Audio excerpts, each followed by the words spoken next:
Hello, football family. Welcome into Huddle It Up Films. Big Sunday night victory, 36-35 Ravens. So much to talk about, so we're going to get into it soon. And Chris, I have Chris from the Deep Cover Pod, and I wanted to say first of all, this man took the job. I always set this stuff up ahead of time.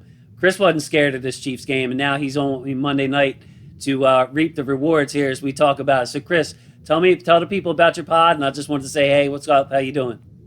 Oh man, first and foremost, thanks for having me on, man. I've been watching you grow, and it's an honor to be on, and give me a little shot to be a small part of it. But yeah, I'm part of the Deep Cover podcast with my guys Mike Crawford, aka Abu Kari on Twitter, and my boy Kerry Stevenson. It's Kerry Stevenson and numbers. I forgot what exactly it is, but my boy Kerry's on there too, and we go on there. We talk about Ravens football. We talk about fantasy. We talk about the draft. So we cover a little bit of everything. So shout out to those guys, and if you can, just give us a listen. That's right. And all his links will be down at the bottom.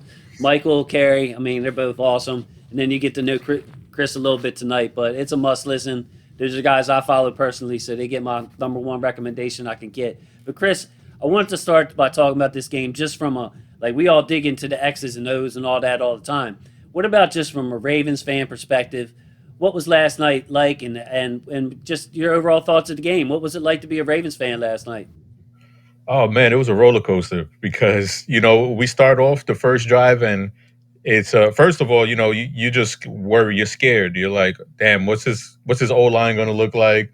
Is Lamar gonna be killed tonight? And then we start off the game and it's like pick six. I don't know. First, it was the Hollywood overthrow that should have been seven. Right. Then the play right after, Sammy slips, pick six, and you're like, oh man, it's gonna be a long night. But then, I mean, this is a testament to those guys, and this is a something that we've seen with John Harbaugh teams is they don't give up. They will not give up. They're going to keep playing. They're going to keep coming back, no matter if they're down nine, no matter if they're down 10, no matter what the score is. They're going to keep fighting. And it was one of the most fun games I watched in a long time. Like that's going to be one that's up there in Ravens history for a minute. Yeah, the atmosphere looked great there too. Like it, you can kind of like you watch enough Ravens games, you could kind of tell from the crowd and the announcers and how they're speaking. But it sounded like it was loud and hype all night, and I was a little bit worried about that if the Chiefs got ahead and with the news of the week and all these players on IR that the fans would just stick with us. I remember saying a couple of things on Twitter about that, and man, did they! And you had Ray Lewis there last night and everything else. So Mhm.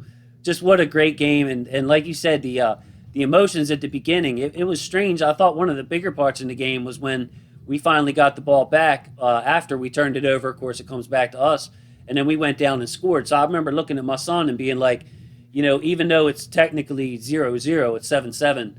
It's a strange one because we didn't get three and outed. We turned it over and then went down the throats on them. And I thought that was a really crucial part of the game at the beginning.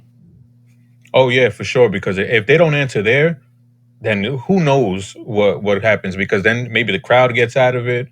The players start getting down, and to answer back, it was huge, man. Because like you said, man, with Mahomes, you want to take every possession you can away from him, and the longer you're on the field, the more you could drain that clock out and just keep the ball out of his hands, the better it is for your team at the end. Yeah, 165 yards at the half rushing. So it definitely took its toll. And then, of course, the last drive, we were down by five. We called 11 runs, three passes, something that I wrote down.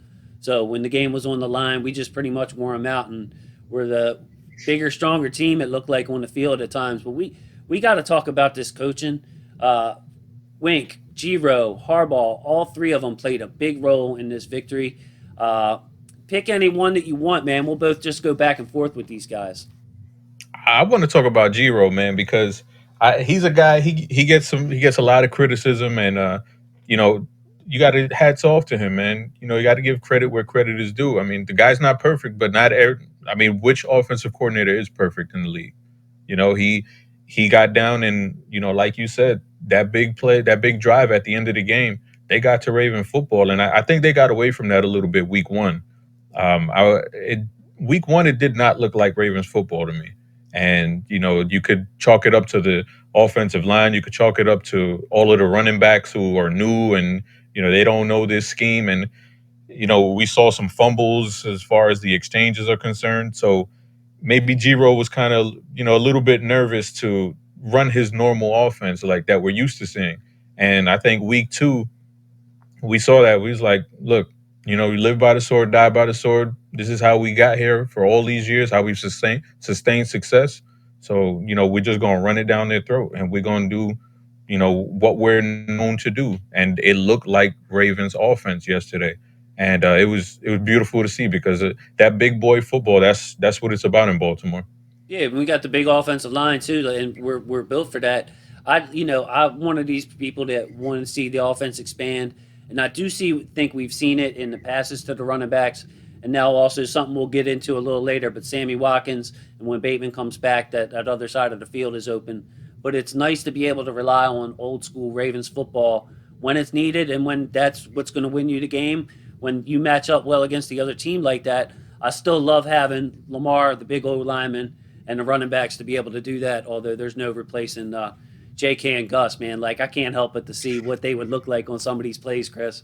I mean, Man, there's some swing passes where Lamar hit Tyson Williams, and I was like, it just flashes in my head, and it's like, damn, that's supposed to be J.K. Because that's all we heard coming out of training camp was, yeah, they're going to implement the passing game in J.K. And you know, unfortunately, we have to wait another year to see that. But yeah, and uh, Gus, dude, Gus reminds me on them God, Latavius Murray runs. I'm looking if that Gus like burst straight ahead, and it's hard to replace that, man. That's I yeah, know tough. it hurts, man. It hurts. But I mean, credit to these guys, man. They're getting the job done. They're still running real hard, and Tyson. I mean, we're seeing growth. We're seeing some serious growth right before our eyes with him.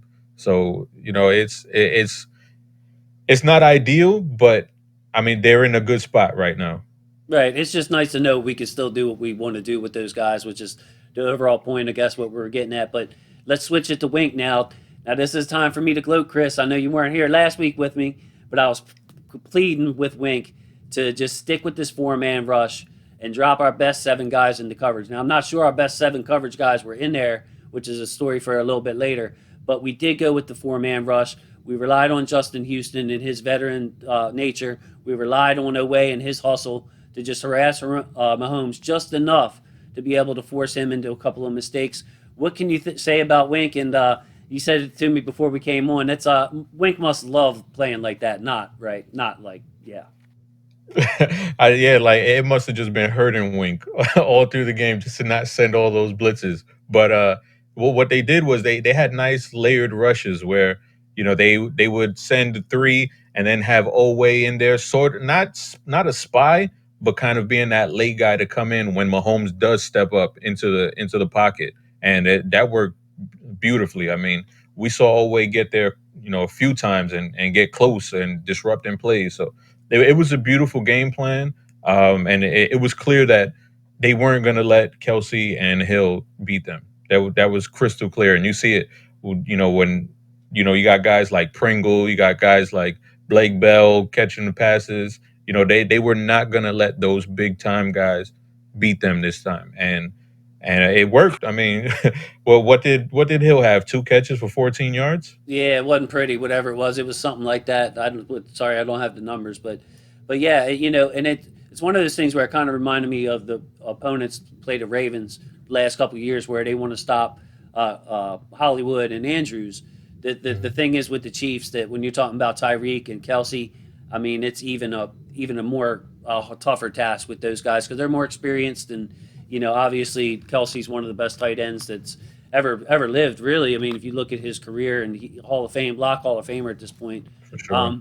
But yeah, man, moving to Harbs though. I mean, the big story of this game, 4th and 1. If you miss this, you're right in the field goal range for the Chiefs. You're giving the game away. If you make it, you win the game. I love the call. It took me like I want to say like 10 seconds, Chris, for it like hit me that yeah we got to go for it. But all I know is when Sammy caught that ball and we were like a yard short, I stood up off the couch. I could feel my wife and child's eyes come on me like what is Dad going to say? And I'm like, we We got to go for this. We got to go for this. And then you could clearly see Harbaugh ask Lamar if he's going to go for it.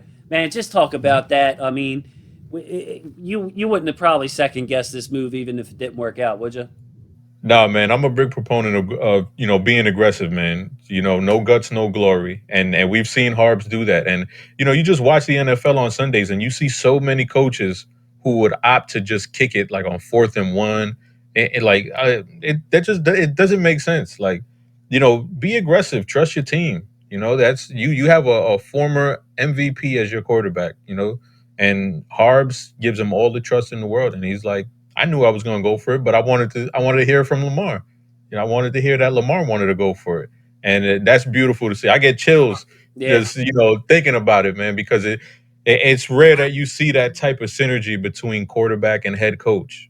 So it's lovely to see in Baltimore because you know how starved the Ravens were for that kind of relationship between a head coach and a quarterback. Yeah, I mean, people are going to have their opinions of it, but I love there's two things that I love you said. First thing is the synergy between the head coach quarterback. You can go back, and I'm not even going to try to name them all. When you got that head coach and quarterback, that's a contender year after year after year, and for whatever coaches you're going to get frustrated with. No matter who your coach is, you're going to disagree with him on some stuff. He's going to do some boneheaded stuff. It might be challenges, it might be timeouts, it might be looking like your team's not prepared. But one thing I can say about John Harbaugh is for you take out the Sundays, the game days, all the rest of the time during the year, I wouldn't rather have any other coach because his players respect him on that level. He's going to be he's going to be himself. He's just an aggressive guy. So take away the stubbornness that we see with Harbaugh, sticking with guys for too long, and all this stuff that we think are faults of his, we got problems with. But yeah, man, Monday through Saturday, he's an excellent coach, and throughout the offseason too. Yeah, I completely agree. I think teams for fans of winning organizations, they kind of get tired in a way and they forget what they have, because we saw that. I mean, we see that with Chiefs fans sometimes where they get upset with Andy Reid's calls or Bill Belichick, and it's like this guy has so many Super Bowls and you're mad at him. So I just think fans forget how good it is that they have it and how bad it could be where the opposite end of that where it's Adam Gase coaching your team. you Yeah, know man. Yeah, I mean, and you see, like, even to take it a deeper level, you see players wanting to play here for nothing. So you Oh can't yeah. say that Harbaugh doesn't have something to do with that. I mean, Lamar has something to do with it. The whole organization does, but you can't just ignore the Harbaugh part of that too. The way he takes care of his vets. So Oh yeah. yeah, And you see that time after time, even before the Lamar era. Steve Smith comes in. He's like, this place is great. And just the piece a couple weeks ago where you hear Marcus Peters, he's like, I'm in love with football again. And you see Justin Houston, he's like, I feel like I'm in high school. Like this is, this is great. I love it here. And that's a common thing that you see throughout this organization over the span of 2 decades, pretty much. it is. It is. So, wait, we got to talk about the quarterback. Keep it moving nice and quick here. So much to talk about. Lamar, though, 18 for 26, 239, another 16 rushes for a cool buck 07. So, I'm looking at 346 total yards. I said today, I just can't help but we can pick apart the throws and the runs and all the great things he did. But the fact that my quarterback is the toughest, the most mentally strong, the most competitive player on the field at all times just makes me feel good, Chris. So maybe you can speak on that and take away whatever other part of Lamar's game that you like. Oh man, this it brought me back to the Seattle game where we saw this Ravens team actually that become Lamar's team. I think that's the turning point of his career where it's like, okay, this is your team now, put them on your back. And this was reminiscent of that where it was like, look, you're not alone, but you're going to take us over the top in this game. And he accepted that challenge, and knocked it right out the park because he wasn't trying too hard. We see that from Lamar, and we saw it in the first half where he's trying to hit Hollywood and his triple coverage. So we see that hero ball mentality that he has sometimes. But to me, what I compare Lamar to is like a boxer, but who starts off slowly in fights, and he'll kind of get a little roughed up in the beginning, but then once he gets his groove and he gets hit a couple times, it's like, all right, now I'm in the groove. And we saw him in that zone yesterday in the fourth quarter where he just took over the game and he was like, I'm not going to be stopped. Like, I'm not. Yeah, this is really cool, Chris, because we didn't talk. We've never talked about this before, but I see it the exact same way. So that excited me the way you said it. Like I almost tweeted something out. Like if you look at that first Chargers playoff game, we're obviously, I mean, we were only running basically 10, 15 plays at that point. Lamar didn't have any kind of offense, but it was all game he was out of whack. And then you look at a couple other big games that he has lost. I mean, he hasn't lost very many, so they're easy to pick out. The Tennessee game, it looked like it took him, or some of these Chiefs games took him a half where he just relaxed and settled in and didn't try to do too much. And then the Tennessee win last year, where he started off poorly with that throw to Boykin and then comes back very quickly, hits that third down conversion, comes down by 10, was down by 10 and comes back. And then we saw the same kind of thing last night, where I think he does try to do too much, I guess is what I've always said. A little bit early in these games before he settles down. But this is a great picture his evolution as a player. And when you're young, I mean, he's still very young. He's getting experience very fast, but just the evolution of Lamar Jackson is happening right in front of us, and it's beautiful to watch, Chris. It is, man. And I think we forget just how young he is. I mean, he's only 24 years old. And it's like, this was not the trajectory of his career when he was drafted. Like nobody thought he was going to be MVP in 2019. Nobody thought he was going to have all of this success that he's had in the first 4 years of his career. And we're still seeing that maturation process. And I just think as he gains these notches under his belt, like the win over KC last night, we're just going to see him evolve and get better. And it's like I've always said, man, the sky's the limit for him. It's just he just needs the experience, and then once he gets that experience, it's going to be scary for the rest of the league. I mean, it already is scary, but it's going to be even scarier. Yeah, I like to compare him to like Russell Wilson and Steve Young are kind of like the two that I see that even like talking about future Lamar, not this Lamar. This Lamar is generational. We're never going to see anything like it maybe again. But Russell Wilson still got his rushing yards, had great touch on his passes. Steve Young, same thing. I don't know how much you're a good looking young man, so I'm not sure how much Steve Young you seen. But trust from my old eyes, it was like that. Steve Young got his rushing yards, but had perfect touch, and then of course he had Jerry Rice, which and To, which didn't really hurt too much. So Yeah, it's funny you say that because my partner Mike Crawford, the very first time we spoke, that's the name that he brought up, Steve Young. And it's funny, I sent him the quote yesterday because Lamar said, "I got the monkey off my back," and we know that's Steve Young's yeah, line. So I'm like, damn, look, it's matching up. It's matching up with that's the Steve Young funny. comparison. I didn't think of that. Yeah, I think he actually reached and took it off Yep. after the game. Like I remember that clip. Yeah, man. Yeah. Man, synergy, Chris. See, we gotta have you on the show more often, man. We're right here, bro. We're right here. Yes, sir. So, hey, man, running backs, we're going to try to hit the position groups and go through and not leave anybody out. We talked about him a little bit. Looks like Tyson's trying to take that J.K. Dobbins role. It looks like Latavius has that Gus role. Le'Veon Bell sitting in the forefront. We used Devontae Freeman on some of those inverted options, what I like to call them, Mhm. where Freeman is threatening the outside of the formation and Lamar can keep it and going up the gut. So give me what you got on the running backs, either their performance in this game and how we're going to use them going forward. Also, want to throw in the fumbles got to be cleaned up by Tyson.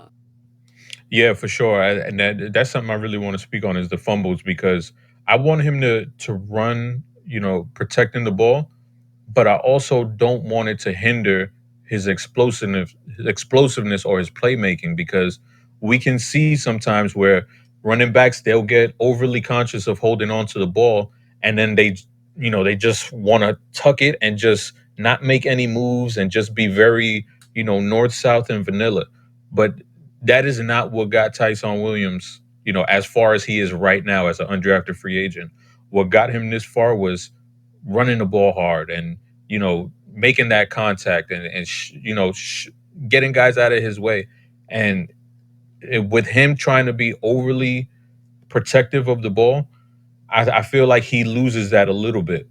Not to say I want him to be reckless and carrying it out like a loaf of bread or anything like that, but just be mindful of it, but don't let it hold your play back either. Yeah, it takes away from your contact balance. Like I had the ball in my hands a lot as a kid. Of course, it wasn't NFL level, but when you cover up like that and you're bracing for contact, when somebody hits you, you're usually It's like being tight during a car accident. You're gonna go one way hard. Whereas if you're light on your feet and still protecting the ball, like you said, contact balance is something that Tyson has.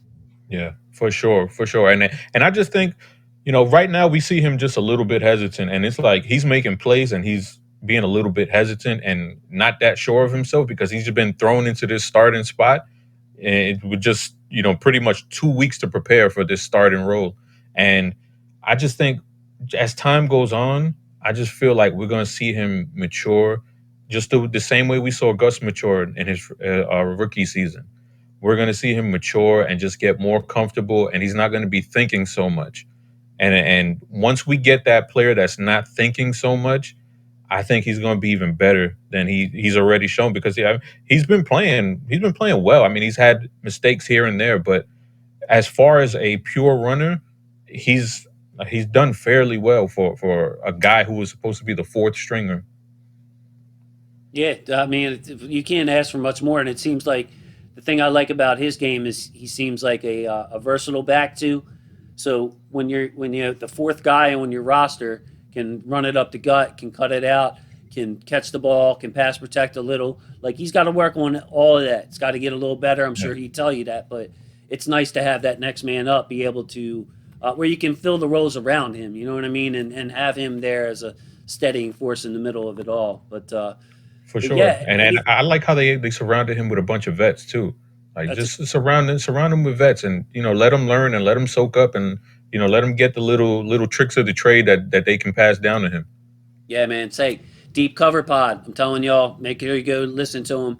They're very like minded towards my show, they're a little more fun. I've seen you had what's his name, Lupe. Come on, help me out, Lupe Fiasco, right? Oh yeah, yeah, yeah. We had some Lupe Lupe. Fiasco Yeah, was that's on there. yeah. We get the songs going in the beginning.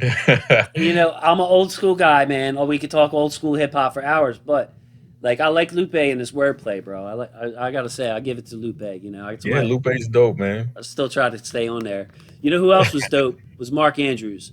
I think he was one of the most like the term low key gets thrown around. Low key, great game, like an A game all the way around for Mark Andrews.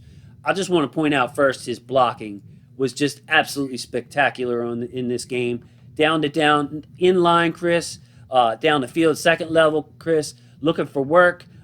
Just we had a really good idea of how he could wall off a defender, even when he was Yeah, put in an impossible situation to block somebody. He was scrappy with his arms, just getting a little last piece of them. And then, of course, the two big catches that I like. The one was a sliding catch, if you remember that one, Chris. It was early in the game by the sideline. And yeah, then, the biggest play right before the second, right before, as the second half was going out, him fighting and hurdling a man, not to get extra yards, but to get sideways and get out of bounds. I yeah. mean, we had burned them timeouts early. Timeouts weren't on our side the whole game. So Mark Andrews, just not even low key from a film perspective, it's going to pop off at you. What can you say about Mark and his like a kind of a welcome back game compared to what we saw against the Raiders? Yeah, man, that play to get to the sidelines, I know that made Nick Boyle proud with the nice little hurdle to get out there, man. Because like to have that kind of situational awareness and to know like, oh shit, I got to get out of bounds, and for him to actually do it and to get out there, that was huge, man. Like you said, the timeouts were never on our side, and without that, that whole drive is completely different. Without that, and like you said, his blocking, and it's fun to see that kind of growth because he was not a blocker when he came out, Right. and from Oklahoma. He was a big slot receiver essentially, and now we see him getting dirty. We see him in the run game, and some of that Nick Boyle again rub off on him and get dirty in the run game. So it was good to see a nice little bounce back game from him, and hopefully this propels him to the Mark Andrews that we know he can be. That's right. And you know what? Just like amateur psychologists, like have no way to prove this, but it seemed like when Boyle went out last year, he really took it upon himself to pick it up for his guy and be like, "Look, I'm going to have to block like Nick Boyle in honor of Nick Boyle." And maybe he found some joy in that, Chris. Again, that's like not amateur psychologist. I can't prove it, but it looks like. I mean, it's not like the 1-2 has got to be there for as a blocking 1-2 Oh is yeah. like more than half the battle. Edge setting, blocking. There's a few things in the game that I really believe are like that. Like Yannick when he came here last year, he wasn't great at setting the edge, but his want to turned up big time on tape from what I saw in Minnesota and especially Jacksonville. So yeah, I had to mention Mark there. The wide receivers. Now I want to take one each. Maybe you can comment. I'll start with Sammy because I just have a long term thing on here. Maybe you could speak on Sammy and then go to Hollywood. But the thing I like about Sammy is well, we saw some of the camaraderie, which is some of that like intangible stuff that I really think he's going to do well for this team as far as being a mentor and like a big brother to Lamar. You see, kind of just read between the lines to see this, but from a schematic point, man, like just having that dependable option over there for whatever reason. I ain't trying to slander Miles Boykin or whatever. I'm not a big Boykin fan. My people know it. There's just a mental part of the game that's not there for him. Sammy is the opposite, the consummate pro. Run me that slant route.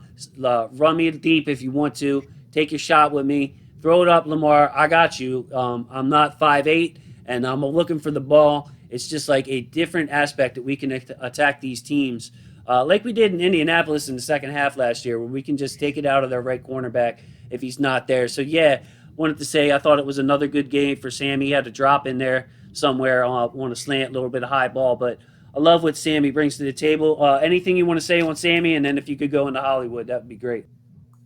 I mean, the Sammy signing, man, it was great because, like you said, no real shade to Boykin, but if you need to depend on somebody to be in a specific place, it's not going to be Miles Boykin. It's going to be Sammy Watkins. And the fact that they got the veteran leadership of Sammy Watkins is huge because I know, we go get accustomed to the fantasy world and it's like, Sammy Watkins sucks. He's always hurt. But as far as uh, for 24-year-olds who have played football and who grew up watching football, that's Sammy Watkins. Like, oh my God, that's Sammy Watkins. And they respect the heck out of that dude.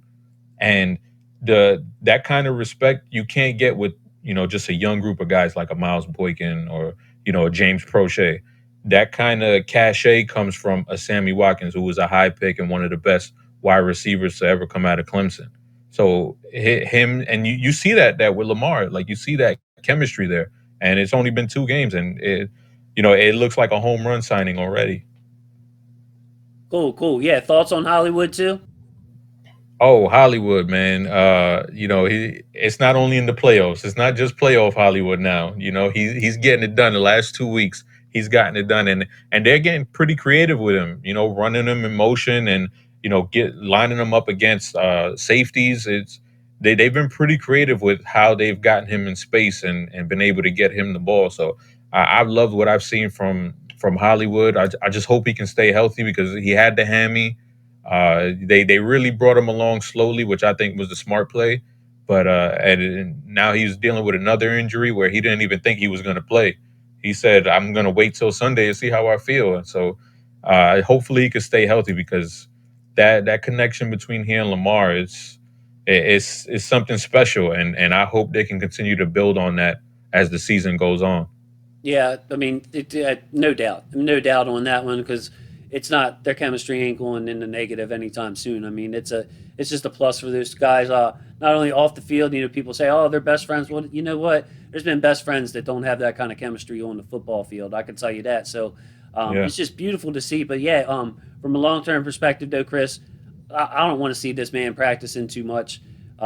Because of the chemistry that's there, and then also because you got guys like Tylan Wallace, and Devin Duvernay who can take up the slack there and improve their game in practice. So if Hollywood needs to be shut down this week or for the next couple of weeks in practice and just go during the game, that's a luxury I feel like the Ravens have because of his connection with Lamar.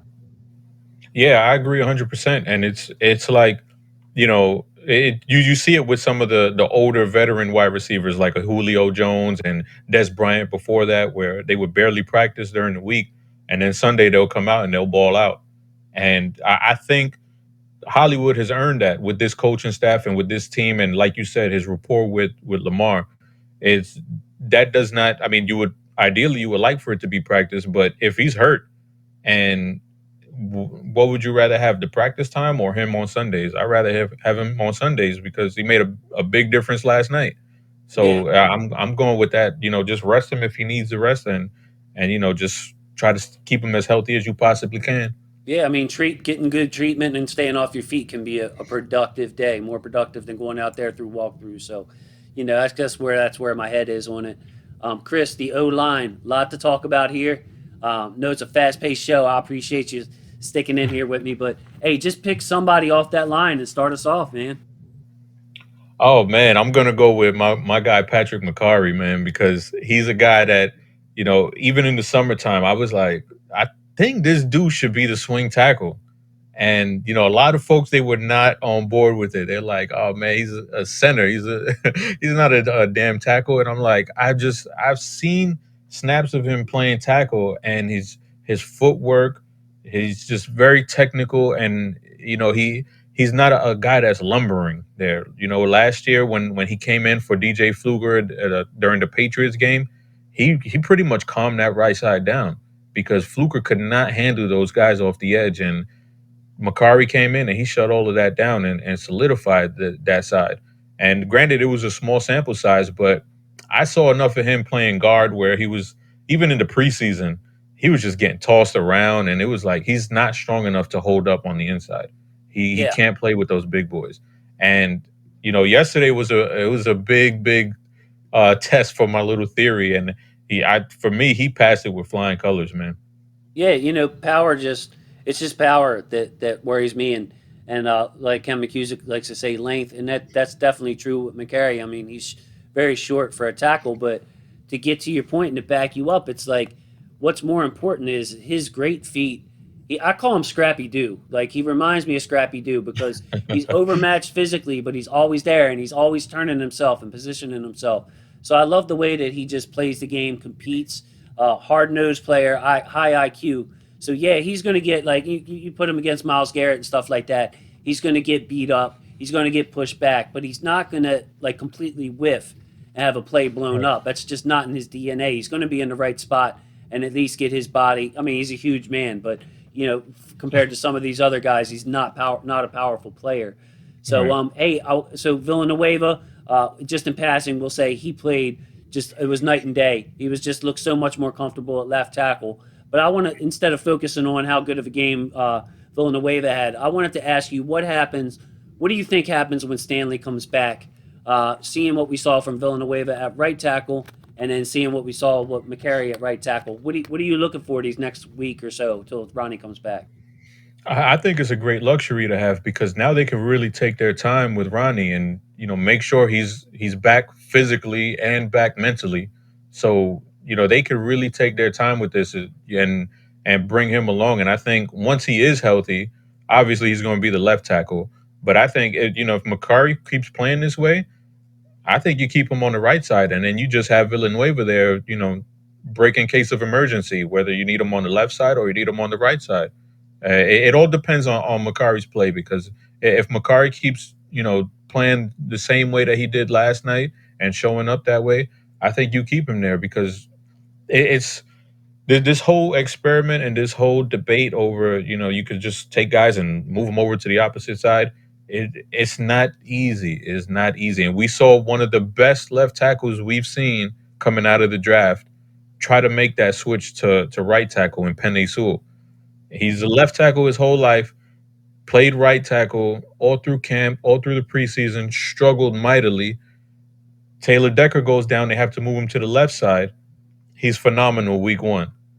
So it's not an easy thing to do. And this guy's been playing left tackle in the NFL for 9 years, 10 years in Villanueva.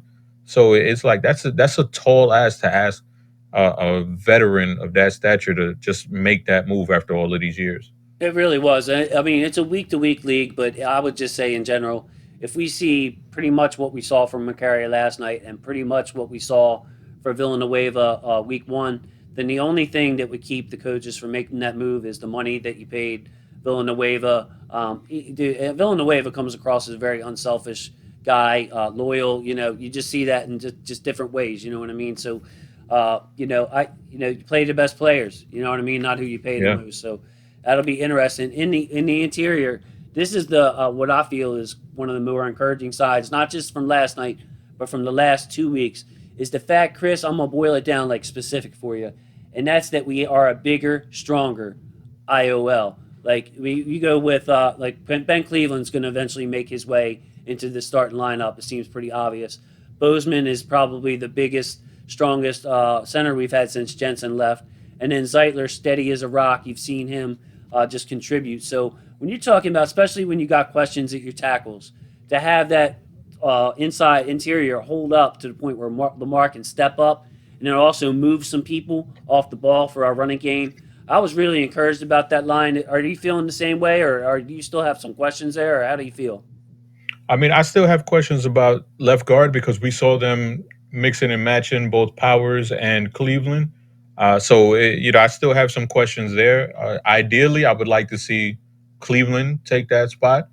I mean, he's a third round draft pick, and he's a guy that we were really, really excited about. So, of course, I want to see him there. But as far as Bozeman and Zeitler, those guys they play great, and you could really see that the veteran leadership that a guy like Zeitler and a guy like Bozeman have, where Bozeman, he's making checks, he's calling out blitzers, he's pulling, his snaps were on point, and it's like yeah, this is what we want, this is what we need, and like you said, we haven't had a big boy like that at center in a really long time. Skura he's a big man, but he's small for a center, and Bozeman is just he's a big dude. He's a really, really big dude. So it was fun to see them get back to what we thought they would be, and not like how they showed out on in week one. Yeah, I'm nervous about the tackles going forward. I mean, I can't lie, but I do feel a lot better about the interior of the O line, better than I have in a couple of years because it seemed like that was a sore spot, and we went out specifically this offseason to address it. So we put those resources into it. So then it's like we really need this to pan out, and it looks like it has through 2 games. So knock on wood, man. Hopefully that Yes, sir. comes. Yeah, man. Hopefully that sticks up. But my last thoughts on the offense is, hey, we scored 36 points, and we scored when we had to down the stretch, touchdown, field goal. It was just a really gutsy performance for Greg Roman, Lamar Jackson, and everybody on offense. Any final thoughts on the offense before we switch it over to D?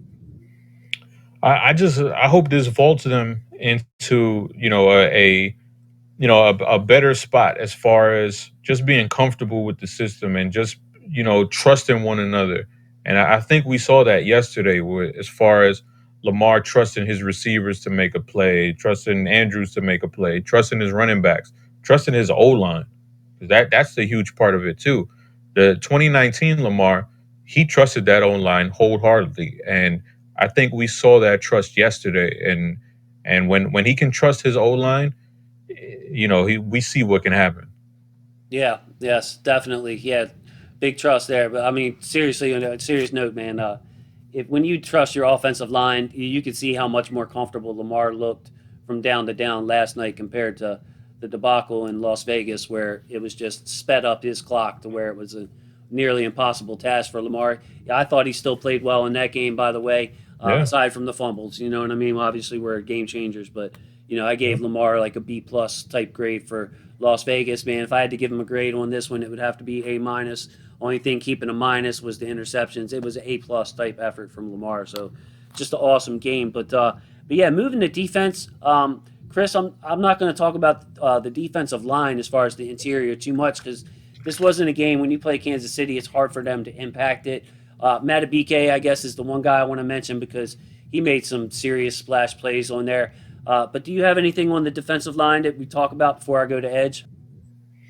Yeah, Matabike, man. I don't know what he did to that refereeing crew, but the holding calls, I don't get it, man. And they took away a brilliant play by him, and you know we've been hearing all of the drum beats as far as him flashing in camp, and we've heard Calais talk him up and like yo, this guy is going to be a hell of a player. And we saw some of those flashes yesterday, and it gets me excited thinking about it because it's been a long time since we had a guy who could really disrupt in the middle like that. So hopefully this is a game he can build on because he had some huge flash plays last night. Yeah, man. And Broderick Washington was inactive last night, so really you had two nose tackles and two, 3 to 5 techs or whatever you want to call them, Calais and Matabike. So, that was just kind of the same reason I'm skipping over them. It's just wasn't part of the game plan when you play the Chiefs.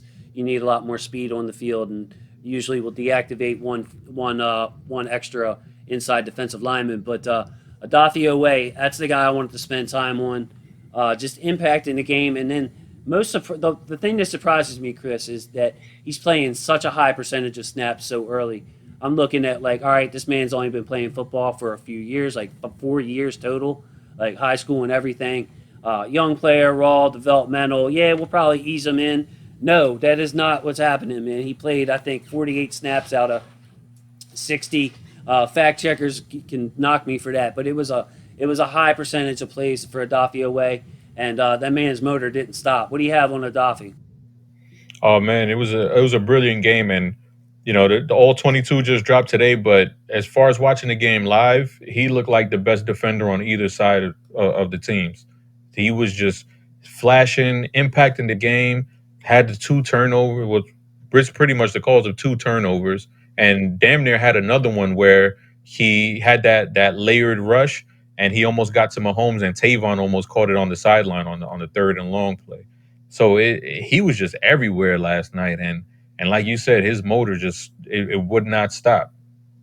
Yeah, I love him on those layered rushes because now we have two players who I think are very good, top of the NFL at it, in Patrick Queen and Odafe Oweh.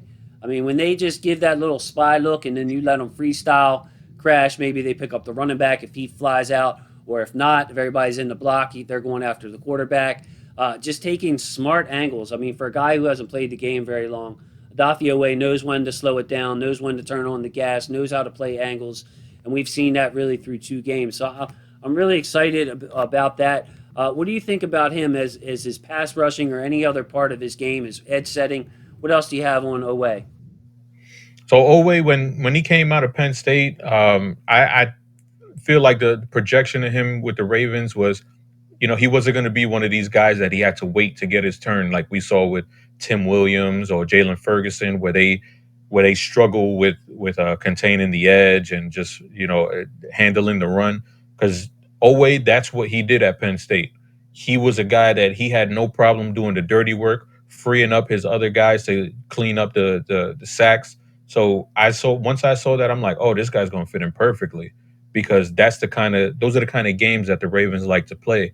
And we're seeing that, but then we're seeing his development just go up another notch as far as rushing the passer now, because we're seeing things slow down for him, and it's only week 2, and we're seeing the game slow down for him. And I truly believe if he would have went back to school, he probably would have been a top 15 pick. And we're seeing that growth from him in real time, but in the NFL now. That's a great point. That's a great point. Now he'll probably make a couple million extra when he hits free agency because he'll be real young at that point. But yeah, man, like yeah, I could see him going back to school. But it's funny to me because like as much work as he has to do as a pure pass rusher, you see him developing there. But in the run defense, man, he's pretty technically sound and very disciplined. Like it struck me a couple of times last night how much different it was watching him play on that strong side versus Matt Judon, because Judon would get caught into playing a little bit of hero ball, in my opinion. I know there's a lot of Yep. Matt Judon fans, but he would be quick to crash to the inside, and then Mahomes would just whistle his way Yeah. out, roll out right, and pick out space. But Adafe's a different kind of energy, different kind of feel out there that I really like. Who else performances did you like or not like on defense?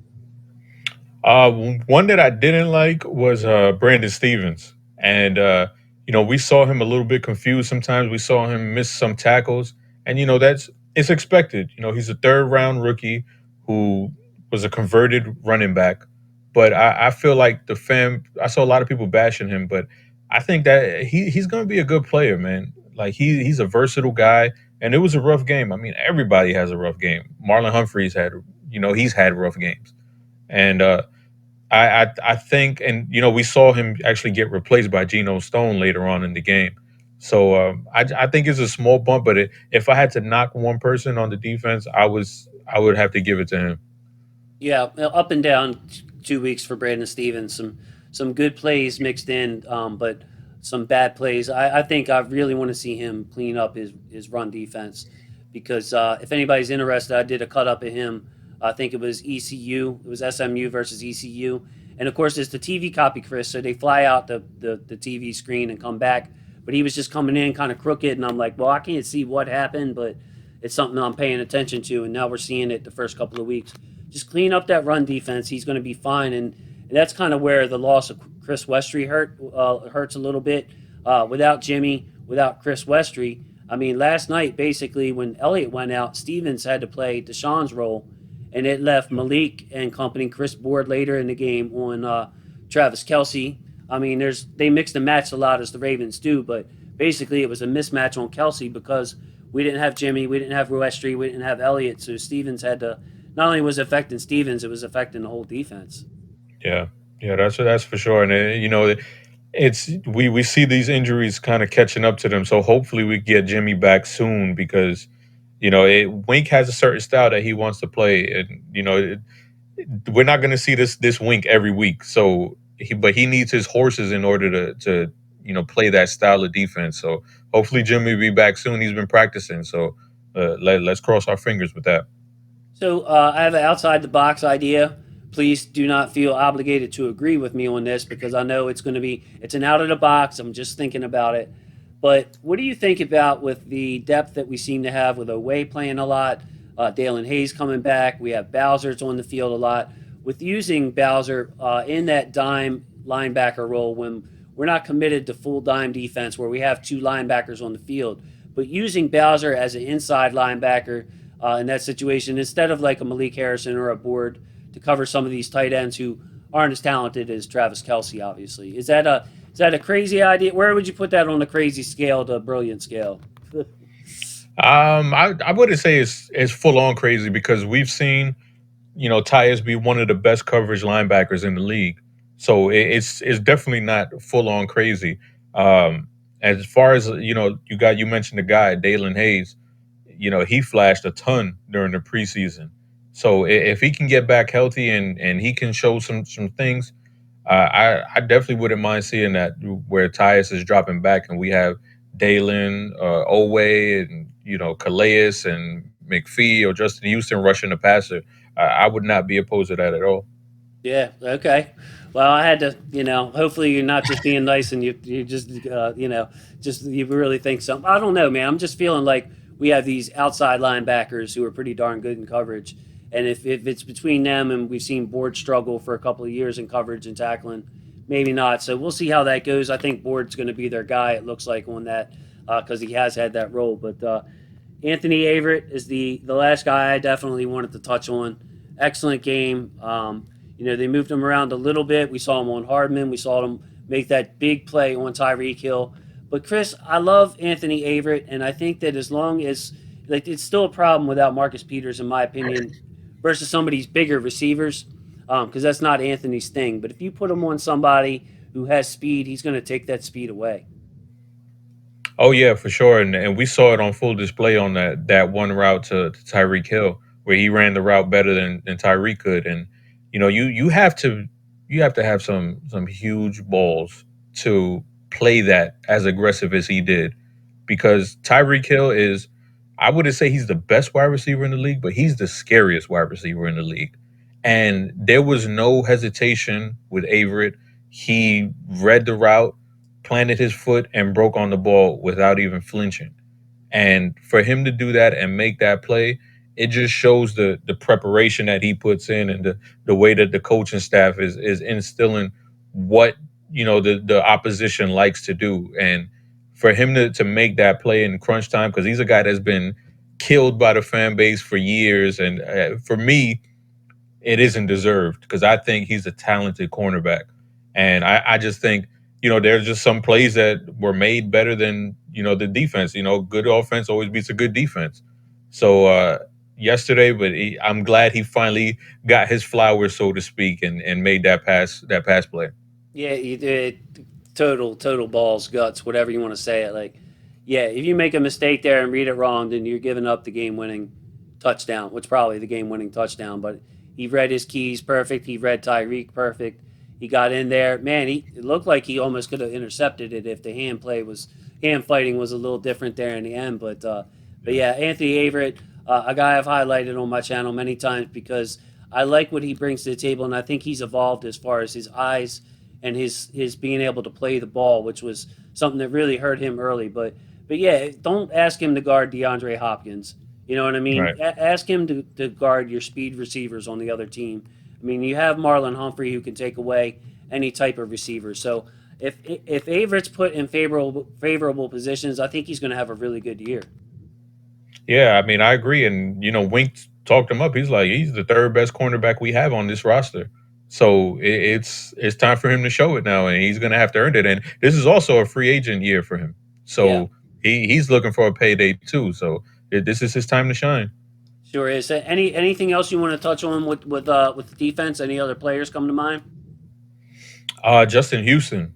I thought he played a really good game. He didn't play as many snaps as Oweh, but as far as him, just being a veteran, just taking the edge away and just you know getting after the quarterback. He was, he that's what we brought him here to do. He didn't have all of these sacks and like a Terrell Suggs kind of game, but he was a solid guy where you don't have to worry about his side. You know he's going to do what he needs to do, and he's going to get the job done. So, props to him, and also getting it in on his former team too.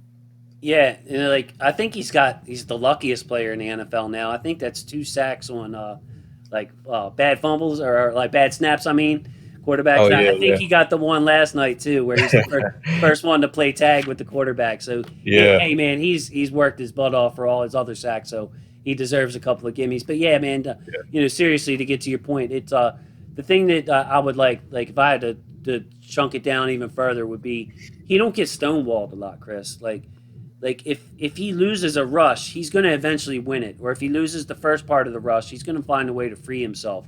So you don't have that just absolute stall, stop, and then the player's taken out of the play, which I think is really going to help us. I mean, he's not as explosive as he used to be, but he's still a really good player. It looks like.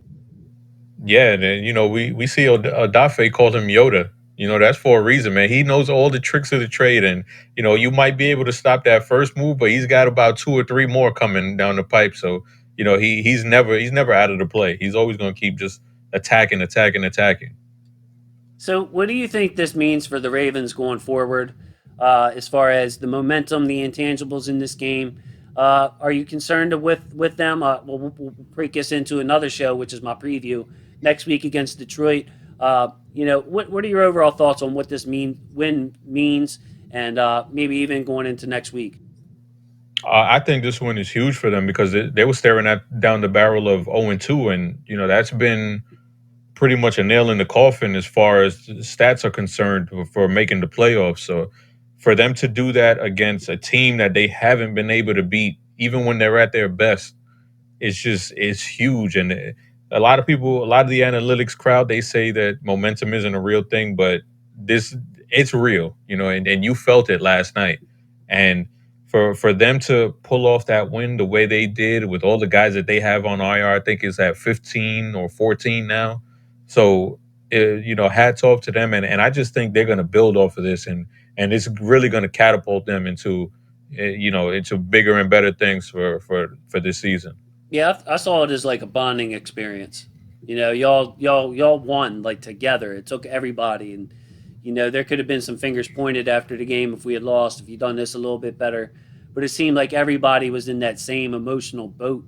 I mean, it was impossible not to be. Us as fans were in the same way, and to come through and win a game like this, and to come up with Odafe Oweh, the young guy, the new guy, to come up with a game-saving stop for Lamar and the offense to answer them every possession down the stretch. It was just a huge game that I feel like that'll do wonders for them as the season. The trust factor, you know what I mean? It'll Oh do yeah, wonders for for them. sure. And Yeah, and like you said, man, that bonding thing, everybody needed to be picked up in that game. Lamar had to be picked up. The defense had to be picked up. Everybody at one point was down in that game, and they came back and they picked each other up and they played for one another, and it resulted in a W. So it was great to see. yeah. I think it was 2 touchdowns. I think one was Kelsey and one was Bell.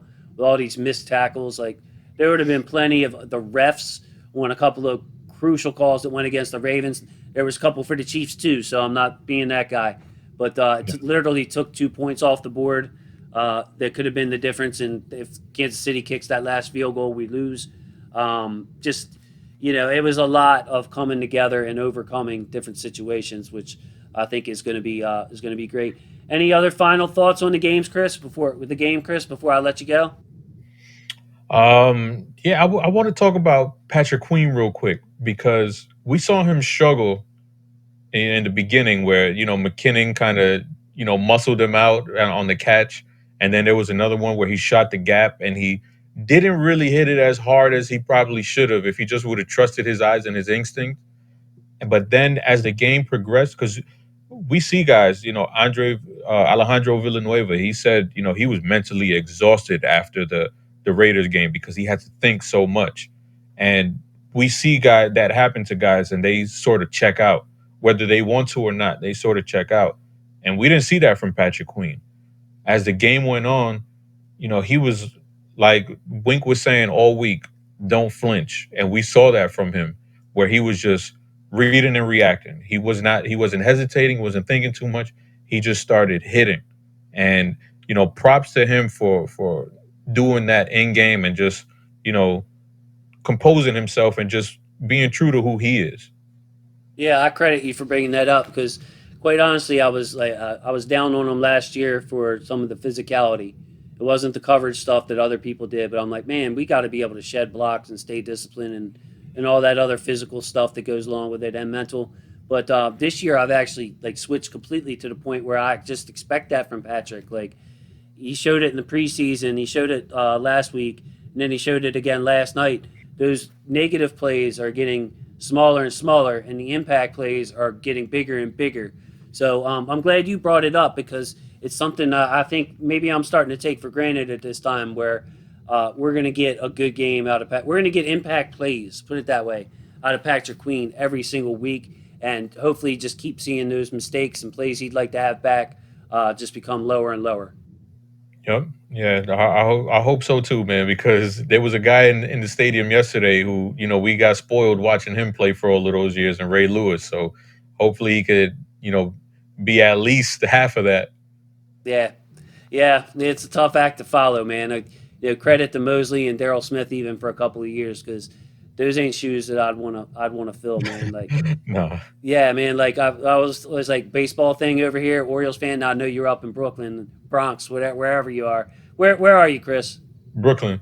Now I know you're up in Brooklyn. Didn't want to get that wrong, but Mike Bordick came and took over for Cal Ripken at shortstop, and that was a big thing for those Orioles teams because Bordick was respected and was going to give you that glove. So it wasn't like going from Cal to some like unknown. So anybody's got to Yeah, step into Ray Lewis's shoes. You got yourself quite a task. So Chris, and we, man. we we're not ever gonna bring up Arthur Brown. Oh yeah, no, no. Who is that? That's what I was just say. Who is that? You know what I mean? So, Chris, once again, the Deep Cover Pod. Anything else that you could tell us about your show, your work, anything else on the game as we close up here? Yeah, man. Just look out for a deep cover pod. We'll be dropping an episode later on this week, and just follow, support, and thank you, Jason, for having me on, man. I appreciate it. It was a lot of fun doing this with you, man. You're welcome. And of course, I always say goodbye to my football family. Football is family. Thank you very much for watching, and make sure you follow Chris out there. You will enjoy his show. And props to you and your partners, of course. I'll follow Michael to interact with him as much as I can. So, and Carrie's great too. So, love it. All right, Chris, say goodbye to people. All right, peace. Thanks for listening.